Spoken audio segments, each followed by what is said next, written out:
পাখির খাবার পয়সা করতেছিলাম, দেখলাম একটা ভিডিও দিয়ে অনেক অনেক প্রশ্ন আছে, প্রশ্ন উত্তরগুলো দেই আজকে। হ্যালো এভরিওয়ান, আসসালামু আলাইকুম। দারিম বার্ড জোনের নতুন একটা ভিডিওতে আপনাদের সবাইকে স্বাগতম। আপনাদের সাথে আছি আমি ওমর ফারুক তানজিদ। কি অবস্থা সবার, কেমন আছেন সবাই? সবচেয়ে বেশি যে প্রশ্নটা আমি আপনাদের কাছ থেকে পাই সেটা হচ্ছে যে আপনাদের পাখি ডিম পারে, ডিম খেয়ে ফেলে, ডিম নষ্ট করে ফেলে, ডিম থেকে বাচ্চা ফোটে না। আরেকটা সমস্যা যেটা সবচেয়ে বেশি সমস্যা সেটা হচ্ছে যে পাখি ডিমই পারে না।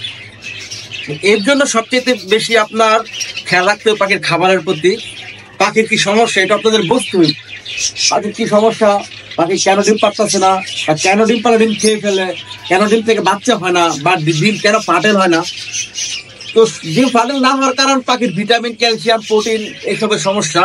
তো এগুলোর জন্য পাখিকে সবচেয়ে বেশি আপনার খাওয়াইতে হবে প্রাকৃতিক যেসব খাবারগুলো পাখির জন্য ভালো, সেইসব খাবারগুলো যেমন সফট ফুড খাওয়াইতে পারেন, এগ ফুড খাওয়াইতে পারেন, আপনার নিম গাছের পাতা, তুলসী গাছের পাতা, এইসব পাতাগুলি, লাল শাক, পালং শাক, কলমি শাক, এইসব শাকগুলো আপনার পাখিকে বেশি বেশি খাওয়াবে। আর ওষুধের ব্যাপারে আমার তেমন কোনো অভিজ্ঞতা নাই, সেই জন্য আমি ওষুধ নিয়ে কথা বলি না। আমি টুকটাক পাখিকে মেডিসিন দেই, এই যে আমার মেডিসিন গুলো, আমিও পাখিকে টুকটাক মেডিসিন দেই। আমি যে একেবারে মেডিসিন দেই না তা কিন্তু না, আমিও পাখিকে টুকটাক মেডিসিন দেই, কিন্তু মেডিসিন নিয়ে আমার কোনো অভিজ্ঞতা নাই। মেডিসিন সম্বন্ধে আমি কিছু বুঝি না, অল্প স্বল্প বুঝি। মেডিসিন নিয়েও টুকটাক কথা বলবো আপনাদের সাথে ইন ফিউচার খুব শীঘ্রই। আমি চাই পাখিকে বেশি বেশি প্রাকৃতিক খাবার দিতে। প্রাকৃতিক খাবার দিলে পাখির থেকে অনেক ভালো ভালো ফিডব্যাক পাওয়া যায়। তো ওষুধটাকে আমি মোটামুটি ভালো অ্যাভয়েড করি, অনেক অ্যাভয়েড করি। তারপরও প্রয়োজনের কারণে খাওয়াইতে হয়। সবকিছু তো প্রাকৃতিক, সব জিনিস তো হাতে নাগলে চাইলে পাওয়া যায় না। তাই আমি মাঝে মাঝে ওষুধ থেকে একটু সেবা নেই। আপনাদের সেট আপে অনেক ভুল হয়। সেট আপ করার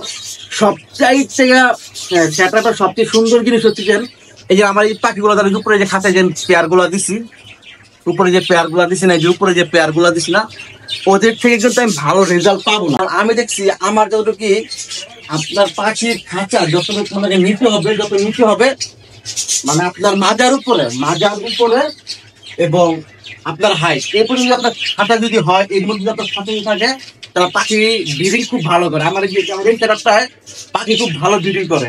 করতে হবে যে আমি এই উপরে যে আমার কেসগুলো, এগুলোতে ভালো রেজাল্ট পাই না। কারণ এই কেসটার মধ্যে আমি ভালো রেজাল্ট পাই, এই যে কেসটার মধ্যে আমি ভালো রেজাল্ট পাই।